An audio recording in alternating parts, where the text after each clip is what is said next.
Hello everyone, and welcome back to the Renson's Yard. Let's call this end of the first month update on my house.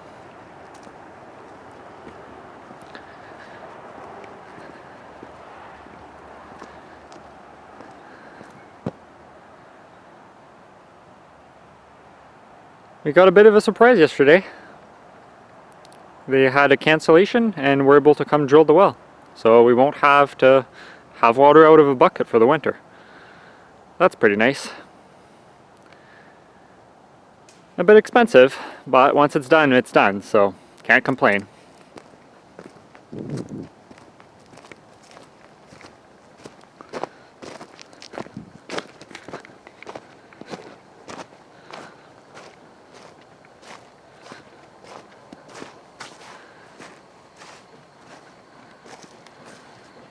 That's where it's going to sit.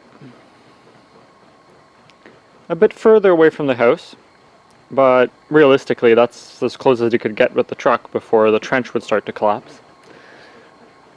We'll probably have to do a bit of work to get the driveway to go around that way, but we can trim those trees a bit more and make that happen.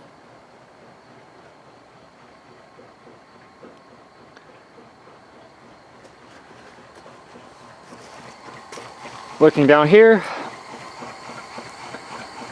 this wall is fully repaired. We got a pump down there right now evacuating a bit of the groundwater, as we're not quite done putting in the new weeping tile.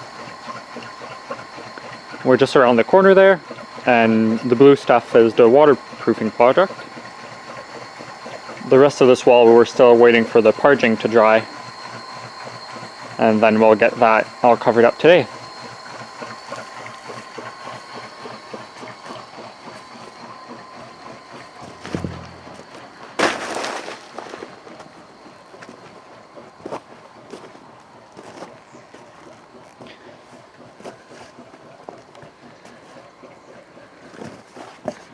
Around the corner,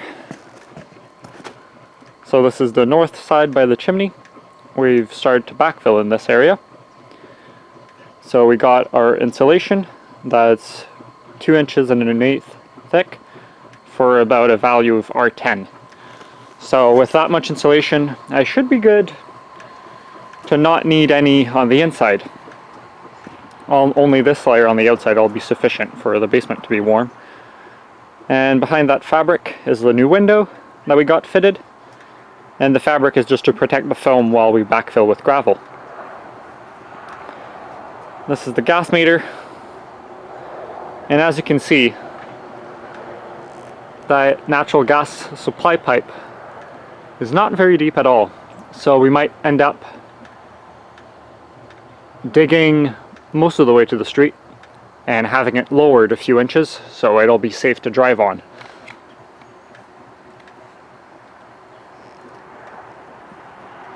So here we use the plywood to separate the gravel from the dirt, and as we progress we pull the plywoods up. And we've also connected downspout to their own plastic pipes, and everything will drain down that way in the garden.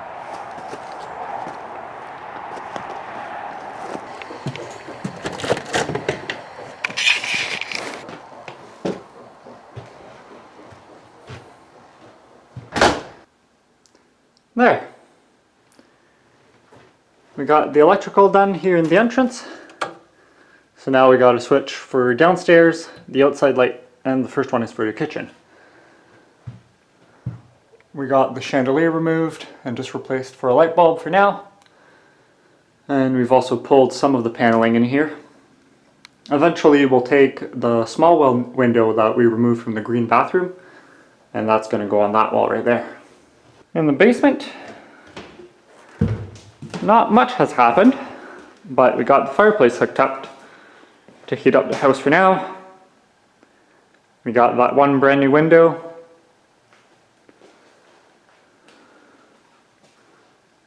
And this corner is now fully repaired. And pretty soon we'll have the water tank right there. And that's the water softener right there. That's ready to put in. On either side of the fireplace, we've removed the paneling. And there was also multiple layers of drywall for some reason. So now I went back to the base layer. And once again, I found another note in the wall. The previous owners were pretty good at this. Almost every single wall that we open, we find something in it. Let's go have a look.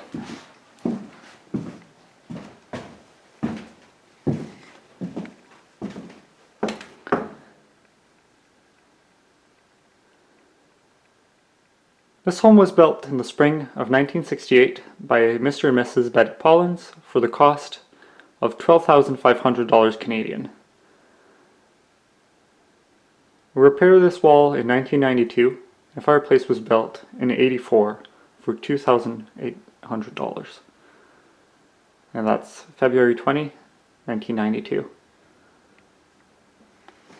Pretty cool. Yeah. I thought the fireplace was original to the house, but clearly was built like 20 years later.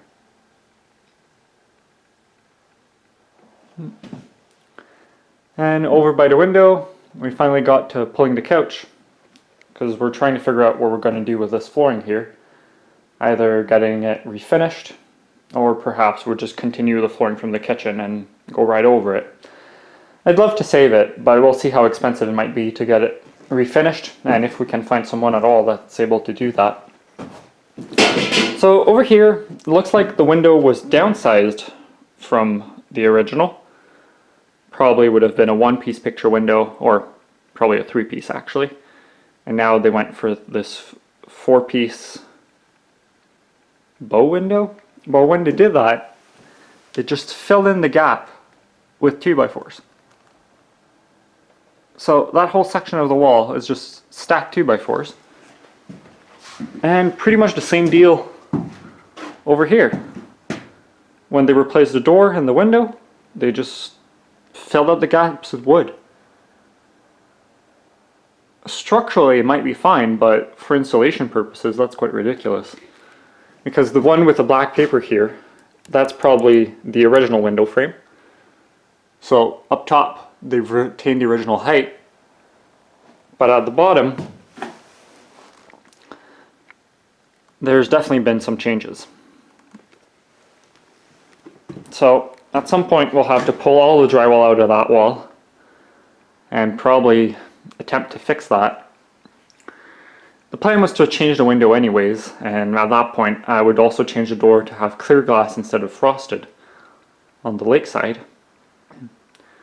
So we'll have to put in some posts, take the weight from the ceiling, and then we'll be able to work on the structure, just reducing the amount of wood to what's required and replacing all of the rest with insulation.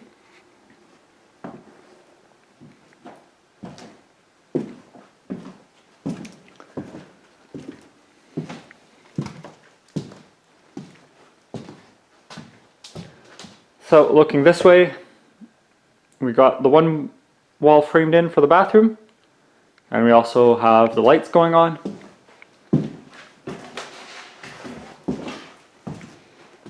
So one switch for the light and fan,